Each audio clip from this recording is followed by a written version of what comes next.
Ketika Kementerian Pertahanan baru-baru ini mengajukan anggaran sejumlah 124,995 billion dolar, kita bulatkan ya, 125 billion dolar atau mendekati angka 1.700 triliun, sebuah angka yang lumayan besar yang membuat otak saya yang kecil ini menjadi hang atau loading. Sebentar, ini anggaran untuk apa ya? Beli senjata atau bikinan senjata dalam negeri nih.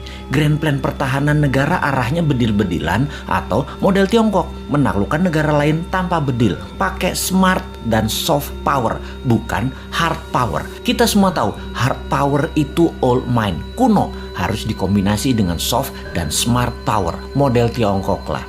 Beli pejabat negara lain, kasih pocket money, kasih pinjaman lunak, dibangunkan apapun yang sifatnya jangka panjang dan seakan penting di negara tersebut. Misalnya nih ya, negara tetangga kita banyak tuh pejabatnya yang kena strategi smart powernya Tiongkok. Rakyatnya kemudian dinina-bobokkan dengan narasi. Dan untuk negara kita yang pejabatnya NKRI garis lucu semua, hanya ketawain negara tetangga itu.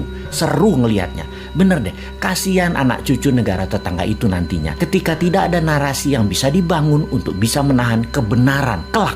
Kembali ke anggaran maha besar. Ketika kita mengetahui bahwa anggaran militer itu ternyata pakai hutangan, ini membuat lemes generasi new mind. Lah nanti yang bayar siapa? Ini multi years loh nyicil hutangannya. Bener deh, ini harus dipertanyakan bukan hanya Kofadis Departemen Pertahanan, juga pertanyakan mau bangun militer 1.700 triliun dengan ngutang segede APBN Indonesia dalam 1 tahun itu, kita baliknya dapat apa? Sekarang aja utangnya sudah 6.500 triliun, ditambah BUMN yang minusnya banyak, PLN minus, KAI minus, Garuda minus, serta banyak lagi yang angkanya bikin gemeter new mind. Kalau old mind sih nggak gemeter, karena memang mindsetnya bisanya ngutang. Biasa itu ngutang bagi mereka.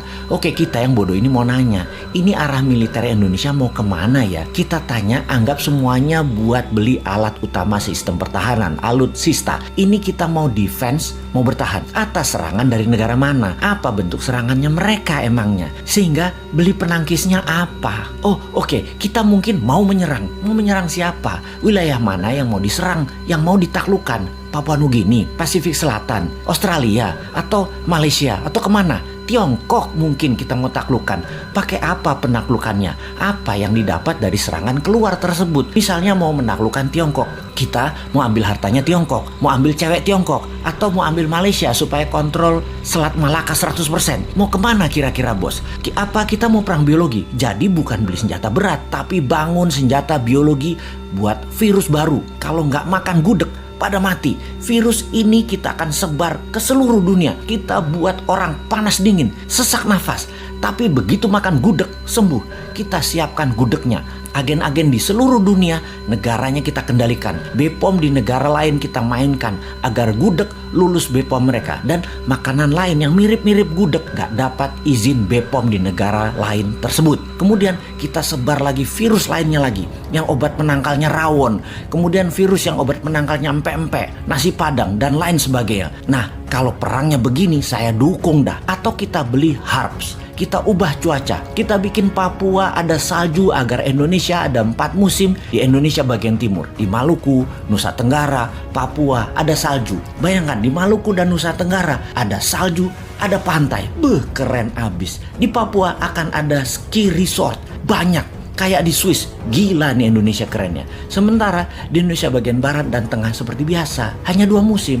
Lupa, ada musim pilkada sama pilpres ya, sama musim duren. Maaf nggak kehitung. Tapi ini tapi loh ya, saya ini yang bodoh ngaku pinter nan sontoloyo selalu curiga kalau ada anggaran multi years sampai jabatan selesai masih ada kewajiban yang ditanggung renteng. Maksudnya begini, di akhir masa jabatan presiden sebelum ini ada juga lembaga yang last minute kira-kira 2 tahunan terakhir masa jabatan beli alat-alat multi years sampai 10 tahun ke depan. Sehingga pejabat di presiden baru Pak Jokowi periode 1 departemen itu anggarannya hanya untuk membayari utangan dari kebijakan multi years pejabat sebelumnya. Bahkan sampai sekarang masih nyicil sehingga departemen itu kering sekarang.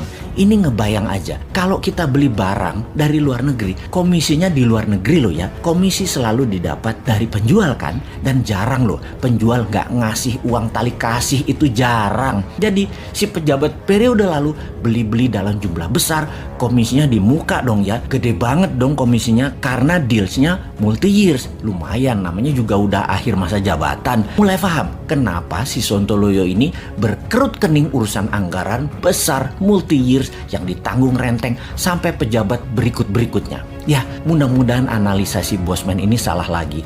Karena kayaknya amanah kok pejabatnya. Calon presiden kemudian kok. Pasti maha suci.